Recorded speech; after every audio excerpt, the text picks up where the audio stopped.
15 जुलाई 2023 की सुबह सैर पर निकले कुछ लोगों की नजर नाले के पास खड़ी एक कार पर पड़ी। पोलो कार वहां पर काफी समय से खड़ी थी, लेकिन काफी समय से न तो उस कार में कोई आया और न ही कार से बाहर निकला। कार के सभी शीशे भी पूरी तरह से बंद थे। इस कार को इस तरह से खड़े देख वहां पर राहगीर जमा हो गए थे। तभी एक व्यक्ति ने हिम्मत जुटाई और कार का दरवाजा खोला तो उस कार की पिछली सीट पर एक व्यक्ति बैठा हुआ था, लेकिन कार का दरवाजा खुलने के बाद भी उस व्यक्ति ने किसी तरह की प्रतिक्रिया नहीं की, जिससे लोगों का शक हुआ। वहां पर मौजूद लोगों ने उस व्यक्ति को कई बार आवाज लगाई, लेकिन उसकी तरफ से कोई उत्तर नहीं मिला। तब तक वहां पर काफी भीड़ इकट्ठी हो गई थी। उसी भीड़ में मौजूद एक व्यक्ति ने उसे पहचानते हुए बताया कि वह रामबाग कॉलोनी रामपुर रोड हल्द्वानी का होटल मालिक अंकित चौहान पुत्र धर्मपाल चौहान है। अंकित की पहचान होते ही उसके एक परिचित ने उसके छोटे भाई अभिमन्यु को सूचना दी। साथ ही वहां पर मौजूद लोगों ने हल्द्वानी कोतवाली में फोन कर इसकी सूचना दे दी थी। अंकित के इस हालत में मिलने की सूचना पाते ही उसका छोटा भाई अभिमन्यु और कोतवाल हरेंद्र चौधरी पुलिस टीम के साथ मौके पर पहुंच गए थे। पुलिस ने कार खोलकर स्थिति का जायजा लिया। पुलिस ने अंकित चौहान को आवाज देते हुए हिलाया तो वह सीट पर ही लुक गया। उसकी नाक के पास हाथ लगाकर सांस चेक की तो उसकी सांस नहीं चल रही थी। पुलिस की मदद से भाई अभिमन्यु अंकित को लेकर सीधा सुशीला तिवारी अस्पताल गया, जहां पर उसे देखते ही डॉक्टरों ने मृत घोषित कर दिया। उसके बाद अंकित के शव को मोर्चरी ले जाया गया, जहां पर उसकी मौत की खबर सुनकर परिचितों के साथ साथ सगे संबंधियों की भीड़ लग गई। अंकित के पापा की कई साल पहले किसी बीमारी के चलते मौत हो गई थी। घर में मां उषा देवी के अलावा भाई बहन रहते थे। 5 दिन पहले ही अंकित की मां उषा देवी अपनी बेटियों के साथ माता वैष्णो देवी के दर्शन के लिए गई हुई थी। उस वक्त सभी कटरा के पास थे। अंकित की मौत की सूचना पाते ही वे वहां से घर की तरफ वापस चल पड़े। उधर पुलिस उसके शव को मोर्चरी में रखवाकर सीधे उसकी कार के पास पहुंची। पुलिस ने गहनता से कार की जांच पड़ताल की। जिस वक्त सूचना पर पुलिस कार के पास पहुंची थी, कार स्टार्ट थी और एसी भी चल रहा था, लेकिन उस जांच पड़ताल के दौरान पुलिस को ऐसी कोई संदिग्ध वस्तु नहीं मिली जिससे अंकित की मौत का पता चल सके। जांच के दौरान पुलिस को कार से 53,000 रुपए नकद और एक मोबाइल फोन भी मिला था। मोबाइल अंकित का ही था। शुरुआती जांच में पुलिस ने अनुमान लगाया कि अंकित की मौत कार्बन मोनोऑक्साइड गैस से हुई होगी, लेकिन इसके बावजूद भी पुलिस संशय में थी कि अंकित पिछली सीट पर क्यों बैठा था। उस वक्त उसकी कार भी लॉक नहीं थी, उसके सभी शीशे भी पूरी तरह से बंद थे। इसमें भी सबसे बड़ा सवाल यह उठता था कि अगर अंकित पिछली सीट पर बैठा था तो उसकी कार कौन चला रहा था। अंकित के पिछली सीट पर बैठे होने से ये तो पक्का हो ही गया था कि उस कार में उसके अलावा भी कोई दूसरा व्यक्ति रहा होगा। पुलिस ने अपनी कार्रवाई करके मृतक की लाश का पंचनामा भरकर पोस्टमार्टम के लिए भिजवा दिया था। पोस्टमार्टम के दौरान डॉक्टरों को मृतक के शरीर पर किसी भी तरह के निशान नहीं मिले, लेकिन उसके दोनों ही पैरों पर एक जैसे सर्पदंश जैसे निशान जरूर नजर आए थे, जिससे कयास लगाया जा रहा था कि अंकित वहां पर पेशाब करने गाड़ी से उतरा होगा और उसी दौरान उसके पैरों में सांप ने काट लिया हो। लेकिन इस बात के भी दो पहलू थे। अगर सांप काटता तो एक ही पैर में काटता, लेकिन उसके दोनों ही पैरों में एक जैसे ही निशान मिले थे, जिससे अंकित की मौत का मामला उलझता ही जा रहा था। सोमवार को पुलिस को पोस्टमार्टम रिपोर्ट मिली, जिसमें साफ लिखा गया था कि अंकित की मौत सांप के काटने से ही हुई थी, लेकिन इस बात को उसके घर वाले बिल्कुल भी मानने को तैयार नहीं थे। कारण वही था कि अगर उसके पैर में सांप ने ही काटा था तो एक ही सांप ने उसके दूसरे पैर में ठीक उसी जगह पर कैसे काटा। उसके बाद उसकी मौत का दूसरा पहलू यह भी था कि वह पिछली सीट पर क्यों बैठा पाया गया। इस मामले को लेकर मृतक अंकित चौहान की बहन ईशा चौहान की तरफ से पुलिस को एक लिखित तहरीर दी गई थी, जिसके आधार पर पुलिस ने अज्ञात के खिलाफ हत्या का केस दर्ज कर लिया। अंकित के घर वालों के साथ साथ कुछ व्यापारियों की जिद के आगे पुलिस की एक न चली। व्यापारियों के दबाव के चलते नैनीताल के एसएसपी पंकज भट्ट ने तत्काल अधीनस्थों के साथ एक मीटिंग की। उसके बाद पोस्टमार्टम करने वाले डॉक्टरों से मृत्यु के कारणों के संबंध में चर्चा करने के बाद पुलिस अन्य पहलुओं को लेकर फिर से उसकी जांच में जुट गई। केस के खुलासे के लिए एसएसपी पंकज भट्ट ने एक पुलिस टीम का गठन किया। टीम में कोतवाल हरेंद्र चौधरी, एएसआई विजय मेहता, महेंद्र प्रसाद, मंगलपराव चौकी प्रभारी जगदीप नेगी, एसआई कुमकुम धानिक, मंडी चौकी प्रभारी गुलाब काम्बोज, इसरार नबी, घनश्याम रौतेला, चंदन नेगी, अरुण राठौर, बंशीधर जोशी, छाया, एसओजी प्रभारी राजवीर नेगी, कुंदन कठावत, त्रिलोक रौतेला, दिनेश नागर, अनिल गिरी, भानु प्रताप व अशोक को शामिल किया। जिस जगह अंकित की कार खड़ी पाई गई थी उससे काफी दूरी पर एक सीसीटीवी कैमरा लगा हुआ था। पुलिस ने उसकी फुटेज निकाल कर चेक की तो रात के 12 बजे के समय घटनास्थल पर एक कार की लाइट दिखाई दी थी, जिसके कुछ समय बाद ही कार की लाइट बंद हो गई थी। उसके बाद उस कार के पास एक और कार आकर रुकी, जो थोड़ी देर बाद ही वहां से चली गई थी। मृतक के दोनों पैरों में एक ही जैसे 2 निशान मिलने से पुलिस को भी शक था कि कहीं किसी ने जानबूझकर तो सांप से कटवा कर उसकी हत्या तो नहीं कर दी। उसी शक की बुनियाद पर पुलिस ने अपनी जांच आगे बढ़ाई। पुलिस ने फिर से मृतक के घर वालों से पूछताछ की। घर वालों ने बताया कि रामपुर रोड छठ पूजा स्थल के पास रामबाग कॉलोनी से शुक्रवार की देर शाम वह अपनी कार से निकला था, लेकिन देर रात तक वह घर नहीं पहुंचा।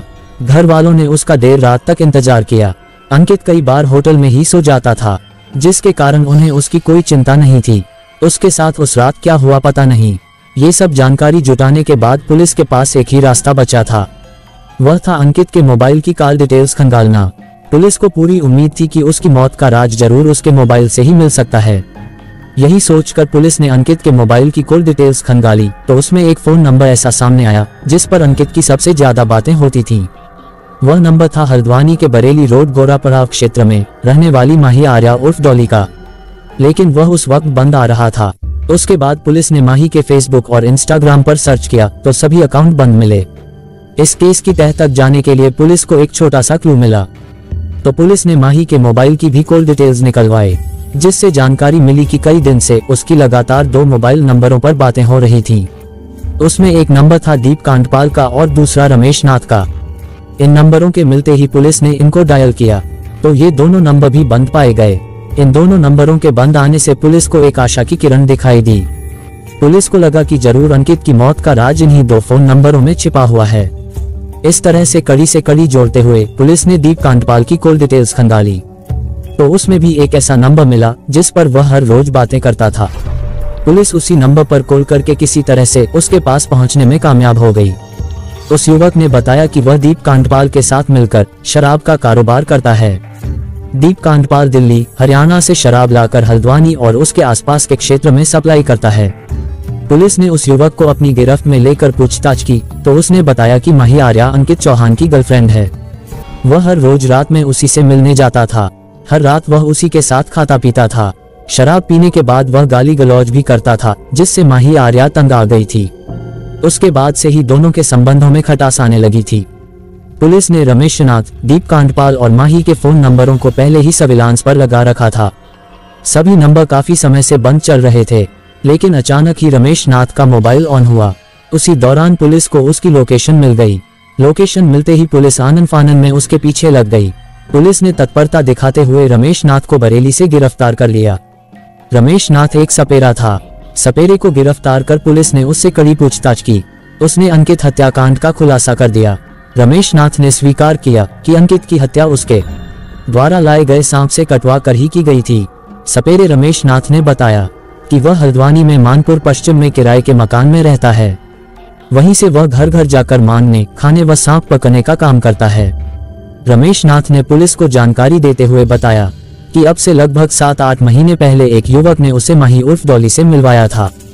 युवती को किसी ज्योतिष ने बताया था कि उस पर कालसर्प योग है, जिसके उपचार के लिए किसी जहरीले नाग की पूजा करनी होगी। उसके बाद उसका कालसर्प योग खत्म हो जाएगा।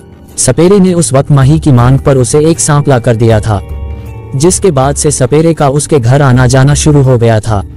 माही के घर पर अंकित चौहान, दीप कांडपाल, नौकर रामावतार और नौकरानी उषा का आना जाना लगा रहता था। उसी दौरान एक दिन अंकित को छोड़कर सभी माही के घर पर मौजूद थे। उसी दौरान दीप कांडपाल ने उसे बताया, अंकित ने माही को परेशान कर रखा है। माही अब अंकित को प्यार नहीं करती। माही अब मुझसे प्यार करती है, लेकिन अंकित फिर भी उसे तंग करता रहता है। कभी भी वह उसके घर आ जाता है और शराब पीकर मारपीट करता है। उसने इसका जीना हराम कर रखा है। माही की परेशानी को देखकर मुझे गुस्सा भी आ जाता है। मन करता है कि उसका खेल खत्म ही कर दूं, लेकिन पुलिस हम पर शक करके तुरंत ही गिरफ्तार कर लेगी। इसलिए हम चाहते हैं कि तुम हमें एक जहरीला सांप ला कर दे दो, जिससे कटवाकर हम उसकी हत्या कर सकें, जिससे लोगों को लगे कि सांप के काटने से अंकित की मौत हो गई। इस काम के बदले माही ने उसे, नौकर रामावतार व नौकरानी उषा को 10-10 हजार रुपए भी दिए। ये जानकारी मिलते ही पुलिस ने माही के नौकर और उसकी नौकरानी की तरफ ध्यान दौड़ाया। पुलिस दिन रात एक करके नौकर रामावतार के पीछे पड़ी तो उसका कनेक्शन पीलीभीत से जुड़ा हुआ मिला। पुलिस जैसे तैसे करके रामावतार के घर पहुंची तो पता चला कि वह नेपाल भाग गया है। इस जानकारी के मिलते ही पुलिस टीम नेपाल पहुंची। नेपाल पहुंचते ही पुलिस ने वहां के तमाम होटल और कैसीनो भी छान मारे, लेकिन कहीं भी रामावतार का पता नहीं चल सका। उसके बाद नेपाल की सीमा पर भी निगरानी रखी, लेकिन कहीं भी कोई सफलता नहीं मिली। उसके बाद पुलिस टीम ने इन चारों की तलाश में दिल्ली व पीलीभीत में डेरा डाल दिया। साथ ही पुलिस ने माही समेत चारों पर 25-25 हजार का इनाम भी घोषित कर दिया था। आरोपियों तक पहुंचने के लिए पुलिस ने पहले ही मुखबिरों को लगा रखा था। उसी दौरान 23 जुलाई 2023 को पुलिस को एक मुखबिर से सूचना मिली कि दीप कांडपाल और उसकी प्रेमिका माही आर्या पुलिस की पकड़ से बचने के लिए रुद्रपुर की कोर्ट में सरेंडर करने जा रहे हैं। ये जानकारी मिलते ही पुलिस और एसओजी की टीम ने घेराबंदी करके दोनों को कोर्ट में पेश होने से पहले ही गिरफ्तार कर लिया। दोनों को गिरफ्तार कर पुलिस टीम उन्हें हल्द्वानी कोतवाली ले आई। कोतवाली लाते ही माही आर्या ने सहज ही अपना जुर्म कबूल कर लिया। उसने स्वीकार किया कि उसने ही सपेरे से सांप मंगाकर अंकित को कटवाया था, जिसके कारण ही उसकी मौत हुई थी। पुलिस के सामने उसने अपनी जिंदगी की जो फाइल खोल कर रखी, उससे इश्क, सेक्स, धोखा और कत्ल की लंबी कहानी उभर कर सामने आई। नैनीताल जिले के हल्द्वानी शहर से रामपुर रोड पर लगभग 3 किलोमीटर दूर एक गांव पड़ता है प्रेमपुर लोशानी। माही आर्या उर्फ डॉली का जन्म इसी गांव के एक साधारण परिवार में हुआ था। भले ही माही आर्या ने एक साधारण परिवार में जन्म लिया था, लेकिन जितनी देखने भालने में वह खूबसूरत थी, उससे कहीं ज्यादा महत्वाकांक्षी भी थी। गरीबी में जन्म लेने के बाद उसका पालन पोषण भी आर्थिक तंगी में ही हुआ, लेकिन उसकी खूबसूरती ने गरीबी के आगे भी हार नहीं मानी थी। जैसे जैसे उसने जवानी की दहलीज पर कदम रखा, उसकी सुंदरता में और भी निखार आता गया, जिसके कारण वह आस पड़ोसियों की भी चहेती बनी हुई थी। गरीबी से लड़ते झगड़ते उसने किसी तरह से हाई स्कूल पास कर लिया, लेकिन हालात से हार कर उसे अपनी आगे की पढ़ाई बंद करनी पड़ी। हाई स्कूल तक आते आते कई युवक उसकी खूबसूरती के दीवाने बन गए थे। उन सब में उसका सबसे ज्यादा चहेता था विपिन कुमार, काल्पनिक नाम। स्कूल में सबसे ज्यादा उसका टाइम उसी के साथ व्यतीत होता था। विपिन उसके दुख दर्द को भली भांति समझता था। यही कारण था कि माही सबसे ज्यादा उसी पर विश्वास करती थी, जिसके कारण दोनों के बीच गहरी दोस्ती हो गई थी। उसी दोस्ती के सहारे माही ने उसे अपना जीवन साथी बनाने का प्रण भी कर लिया था। उसी दौरान दोनों के बीच अवैध संबंध भी स्थापित हो गए थे। ये सिलसिला दोनों के बीच काफी समय चलता रहा, लेकिन उनकी यह प्रेम गाथा जल्दी ही जग जाहिर हो गई, जिसके कारण माही पर उसके घर वालों की पाबंदी लग गई और उसकी आगे की पढ़ाई पर रोक लग गई। आगे की पढ़ाई पर रोक लगते ही माही तिलमिला उठी। वह विपिन के वियोग में घुट घुट कर जीने लगी। उसके बाद भी दोनों ने जैसे तैसे मोबाइल के द्वारा संपर्क बनाए रखा। अपने घर वालों की पाबंदी से तंग आकर माही ने विपिन पर घर से भागने का दबाव बनाया, तो उसने ऐसा करने से साफ मना कर दिया। विपिन ने अपने घर वालों से माही के साथ शादी करने की बात रखी, तो उन्होंने उसे अपनाने से साफ मना कर दिया। ये बात सुनते ही माही को जिंदगी का सबसे बड़ा झटका लगा। जब उसके घर वालों को पता चला कि वह अभी भी विपिन की पीछे पड़ी हुई है, तो उन्होंने उसे घर से निकाल दिया। ये 2008 की बात है। उसके बाद वह जिंदगी और मौत से संघर्ष करते हुए इधर उधर भटकने लगी। उस वक्त उसकी खूबसूरती ही उसके लिए अभिशाप बन गई थी। घर वालों ने ठुकराया तो वह हल्द्वानी आ गई। हल्द्वानी आते ही उसके साथ गैंगरेप की घटना घटी, जिससे आहत होकर उसने अधिक मात्रा में नींद की गोलियां खा लीं। उसकी हालत बिगड़ गई, लेकिन जैसे ही उसे होश आया तो उसने अपने को एक बूढ़ी औरत के घर में पाया। उसके ठीक होने तक उस बूढ़ी औरत ने उसकी खूब सेवा की। बूढ़ी औरत की तरफ से सहानुभूति मिलते ही वह उसी के पास रहने लगी, लेकिन कुछ ही दिन बाद उसे पता चला कि वह उस औरत के पास आने के बाद एक दलदल में फंस कर रह गई। हालांकि वह औरत बड़े लोगों के यहाँ पर काम करके अपनी गुजर करती थी, लेकिन उसके कुछ ऐसी औरतों से भी संबंध थे जो जिस्म फरोशी के धंधे से जुड़ी थीं। माही ने जिंदगी से हार मानने हुए उन्हीं औरतों के साथ काम करना शुरू कर दिया। जहां पर रहकर माही की आर्थिक स्थिति सुधरी तो उसे पैसे का लालच आने लगा। उसी धंधे के सहारे वह कुछ ही दिनों में पैसों में खेलने लगी और जल्दी ही उसने शहर के बड़े बड़े लोगों के साथ मजबूत संबंध बना लिए थे। उसी दौरान उस पर शहर के एक नामी गिरामी कांग्रेस नेता की कृपा बरसी और वह मकान मालिक बन बैठी। उस कांग्रेसी नेता ने उससे खुश होकर हल्द्वानी के गोरापराव में उसका मकान ही बनवा दिया था। मकान बनते ही माही उस घर में अकेली ही ठाट बाट से रहने लगी थी। यही नहीं, उसने अपने घर के कामकाज के लिए एक नौकरानी और नौकर भी रख लिया था। कालगल माही के ठाट बाट और रहन सहन से हल्द्वानी के पूर्व सभासद का बेटा भी उसके संपर्क में आया। वह माही की सुंदरता पर रीझ गया और उसने उसके साथ दोस्ती करने के बाद उससे शादी भी कर ली थी।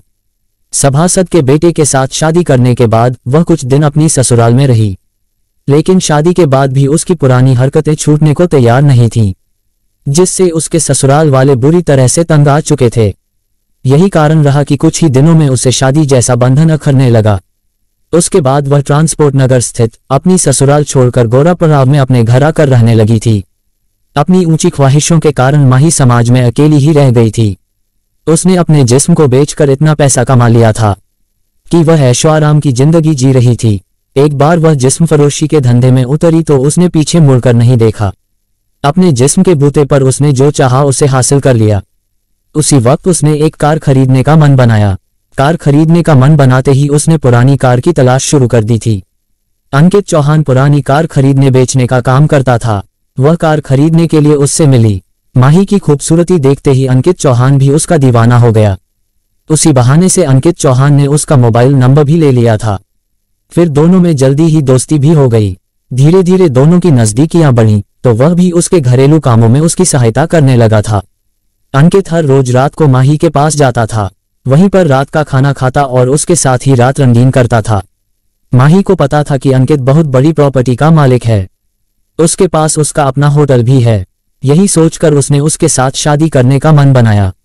उसने कई बार उससे शादी करने वाली बात भी कही, लेकिन उसने एक कान से सुनकर दूसरे कान से बाहर निकाल दिया, जिससे माही को लगने लगा था कि वह केवल उसकी देह का ही दीवाना है। उसी दौरान माही को जानकारी मिली कि वह उसके साथ साथ किसी अन्य युवती से भी प्यार करता है। ये जानकारी मिलते ही माही परेशान हो उठी।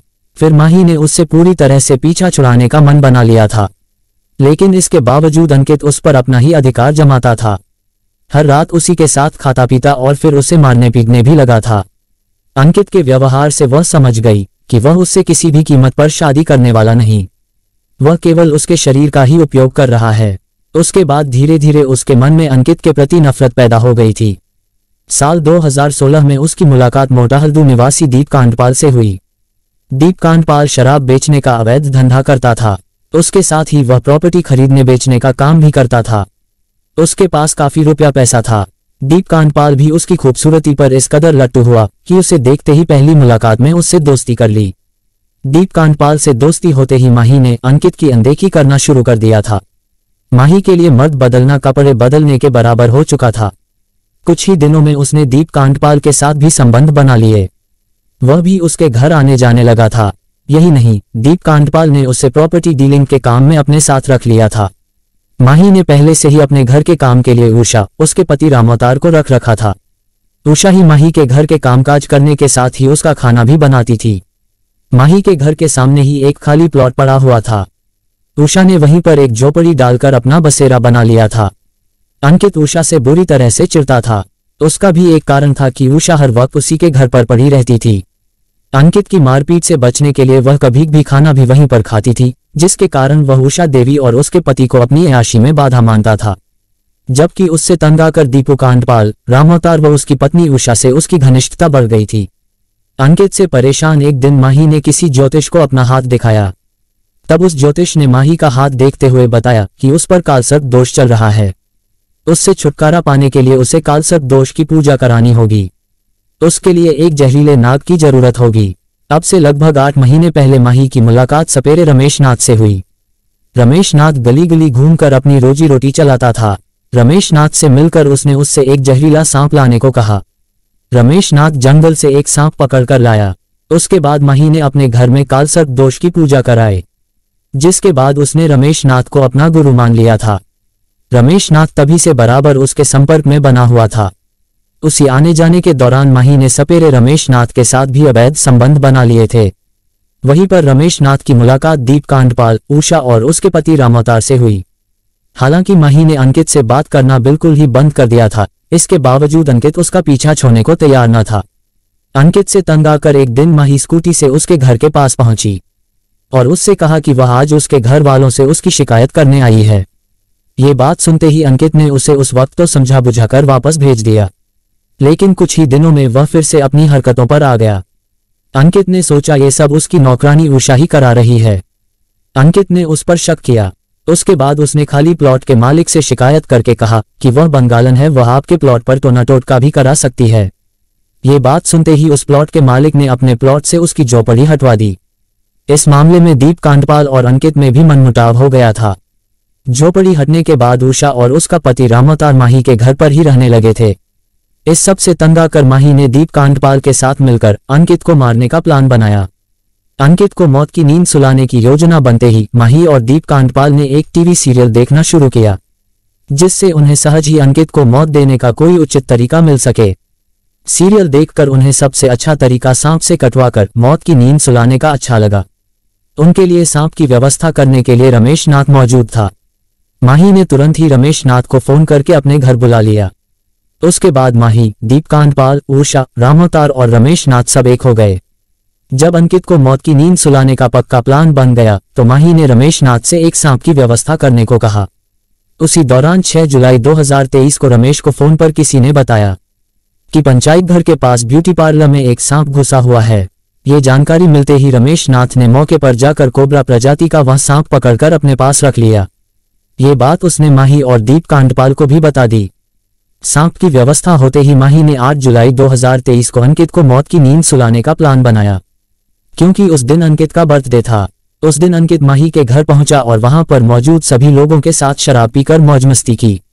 लेकिन उस दिन ये लोग अंकित को मारने में नाकामयाब रहे। उसके बाद 14 जुलाई को योजनानुसार माही ने अंकित को अपने घर बुलाया।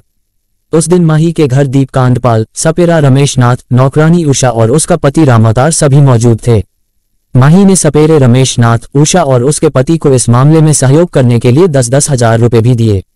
अंकित के आने से पहले माही ने चारों को मंदिर वाले कमरे में रहने को कहा था। अंकित के आते ही वह उसे लेकर अपने बेडरूम में चली गई। माही ने वहीं पर पहले से ही जहर मिली शराब रख रखी थी। अंकित के साथ प्यार का नाटक करते हुए उसने उसे जहरीली शराब पिला दी, जिसके पीते ही वह बेहोश हो गया। अंकित के बेहोश होते माही ने चारों को बाहर बुला लिया। माही ने चारों आरोपियों की सहायता से उससे बेड पर उल्टा लिटाकर उसके ऊपर एक कंबल डाल दिया। उसको उल्टा लिटाते ही दीप कांडपाल ने उसके हाथ पकड़े और उषा व उसके पति ने उसके पैर पकड़े। उसके बाद सपेरे ने कोबरे से उसके पैर में दसवाया। फिर सभी उसके खत्म होने का इंतजार करने लगे, लेकिन 10 मिनट गुजर जाने पर भी अंकित के शरीर में यूं ही हलचल होती रही, जिसके बाद फिर से दूसरे पैर में कोबरा से दसवा दिया ताकि वह जल्दी खत्म हो जाए। इसके कुछ देर बाद ही अंकित की मौत हो गई। अंकित की हत्या करने के बाद उसकी लाश को भुजिया घाट के पास फेंकने की योजना थी। अंकित की मौत हो जाने के बाद उसके शव को उसी की कार की पिछली सीट पर डाला। दीप कांडपाल कार चला रहा था, रमेश नाथ अगली सीट पर बैठा था। रात के 11 बजे दोनों कार में शव डालकर भुजिया घाट पहुंचे, लेकिन उस वक्त वहां पर कुछ कारें खड़ी थीं, जिसके कारण उन्हें वहां पर शव फेंकने का मौका नहीं मिला। इसकी जानकारी दीप कांडपाल ने माही को दी और फिर कार को लेकर तीन पानी रेलवे क्रॉसिंग के पास पहुंचे। माही ने पहले ही दिल्ली के लिए कार बुक कर रखी थी। दीप कांडपाल से बात होते ही माही नौकरानी को साथ लेकर रेलवे क्रॉसिंग पर पहुंची। उसके बाद अंकित की कार का एसी ऑन कर कार स्टार्ट करके छोड़ दी। बाद में सभी आरोपी दिल्ली के लिए बुक कार से फरार हो गए। माही की एक बहन की शादी दिल्ली में हुई थी। दिल्ली पहुंचते ही माही ने अपनी बहन से कहा कि हम 5 लोग तेरे घर पर आ रहे हैं, लेकिन उसकी बहन उसकी हरकतों को अच्छी तरह से जानती थी। इसी कारण उसने उसे अपने घर आने से मना कर दिया। उसके बाद पांचों ने रात दिल्ली में गुजारी और अगले ही दिन बस से बरेली पहुंचे, जहां पर पहुंचते ही सपेरा रमेश नाथ अपने गांव भोजीपुरा जाने की बात करने लगा। रमेश के अलग होने से पहले ही माही ने उससे कहा था कि वह अपना मोबाइल बंद ही रखे, अन्यथा उसके कारण हम मुसीबत में भी फंस सकते हैं। बरेली से नौकरानी दीप कांडपाल और माही को साथ लेकर अपने घर चले गए। उसके बाद वहां से नेपाल भाग गए। इन चारों से अलग होते ही रमेश नाथ ने अपना मोबाइल ऑन कर लिया था। उसने सोचा था कि अगर किसी की कॉल भी आई तो वह उसे उठाएगा ही नहीं, लेकिन उसे पता नहीं था कि मोबाइल ऑन होते ही पुलिस उसके पास पहुंच जाएगी। दुनिया में सबसे ज्यादा शातिर इंसान का दिमाग ही होता है, जिसको चाहे जैसे यूज करो। इस केस की मास्टमाइंड रही जहरीली प्रेमिका माही उर्फ डॉली ने भी यही सोचा था कि वह अंकित को सांप से कटवाकर पाकसाफ बच जाएगी, लेकिन पुलिस के लंबे हाथों से वह नहीं बच पाए। इस मर्डर केस का खुलासा करने वाली टीम को एसएसपी पंकज भट्ट ने 5000 रुपए बतौर पुरस्कार देने की घोषणा की। कथा पुलिस सूत्रों पर आधारित। धन्यवाद।